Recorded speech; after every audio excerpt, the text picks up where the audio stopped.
রাজনৈতিক দলের নেতাকর্মীরা আজকে এমন পাগল হয়ে গেছে, সামান্য হিন্দুদের দু একটা ভোটের জন্য তাদের ঈমান, তাদের সব কিছু বিসর্জন দিয়ে তারা তাদের পূজা মণ্ডপে ছুটছে, তারা তাদের বিভিন্ন ধরনের অনুষ্ঠানের মধ্যে ছুটছে। আপনার মুসলমানের ভোট বেশি না হিন্দুদের ভোট বেশি? আপনার কেন এত ভোটের জন্য পাগল হইতে হবে? আপনার ঈমানকে বিকিয়ে দিতে হবে? কোন অবস্থায় পৌঁছেছে আজকে আপনি চিন্তা করেন।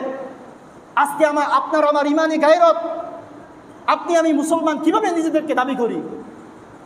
এমনভাবে আজকে আমাদের উপর বিভিন্ন দিক থেকে আমাদের উপর আজকে নির্যাতন নিপীড়ন আসতেছে, শুধুমাত্র আমাদের নিজেদের মধ্যে ইউনিটি না থাকার কারণে, নিজেদের মধ্যে একতা না থাকার কারণে আমরা বিভিন্নভাবে আজকে ওই সমস্ত ইসকনের মতো সন্ত্রাসী সংগঠনের মাধ্যমে আমরা নির্যাতন নিপীড়নের শিকার হচ্ছি। অতএব আমাদেরকে খুব সতর্ক থাকতে হবে।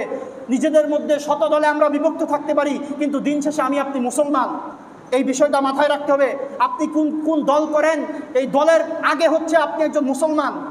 আপনাকে মারা যাওয়ার পরে আপনাকে জিজ্ঞেস করবে না যে আপনি বিএনপি করেন, আপনি জামাত করেন, আপনি চরমনাই করেন, এগুলো জিজ্ঞেস করবে না আপনাকে জিজ্ঞেস করবে মান রব্বুকা, তোমার রবকে, ওমা দীনুকা, তোমার দিন কি, তোমার ধর্ম কি ছিল জিজ্ঞেস করবে। তুমি কোন দল করতে, এটাকে তোমাকে কখনোই জিজ্ঞেস করা হবে না। আজকে আমরা দলের পিছনে অন্ধভাবে ছুটছি, নিজেদের মধ্যে বিভিন্নভাবে মারামারি কাটাকাটিতে আজকে আমরা লিপ্ত হয়ে গিয়েছি। আজকে যখন আমাদের মুসলমান বোনরা নির্যাতিত হয়, তখন রাজনৈতিক নেতৃত্বের পক্ষ থেকে কোনো একটা আওয়াজ আসে না। গাজীপুরের মধ্যে যখন একজন মুসলমান বোনকে 3 দিন পর্যন্ত ধর্ষণ করা হলো হিন্দু কর্তৃক, একটা রাজনৈতিক দলের নেতাকর্মীও এর বিপক্ষে কোনো কথা বলে নাই। আর প্রশাসন তো একদম নির্লিপ্ত আছে। প্রশাসন জানাশোনা যে ইসকনের সন্ত্রাসীরা এই কাজ করেছে, তারা ইসকন শব্দটা ইয়ের মধ্যে লেখে না, কি বলে এটাকে, জিডির মধ্যে লেখে না। বলে কি যে ইসকন লিখতে গেলে আমাদের মধ্যে যে একটা সাম্প্রদায়িক সম্প্রীতি আছে এটা নাকি নষ্ট হয়ে যাবে। অথচ আজকে বিভিন্ন দিকে আমাদের মুসলমানদের উপর নির্যাতন হচ্ছে, ওই সময় তোমাদের সাম্প্রদায়িক সম্প্রীতির কথা মনে থাকে না?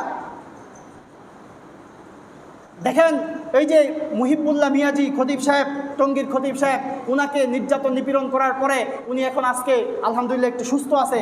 সুস্থ হওয়ার পরে প্রশাসন বিভিন্নভাবে চাপ দিচ্ছে যাতে করে বলে যে আমাকে অন্য কোনো সন্ত্রাসী সংগঠন আমাকে তুলে নিয়ে গিয়েছে।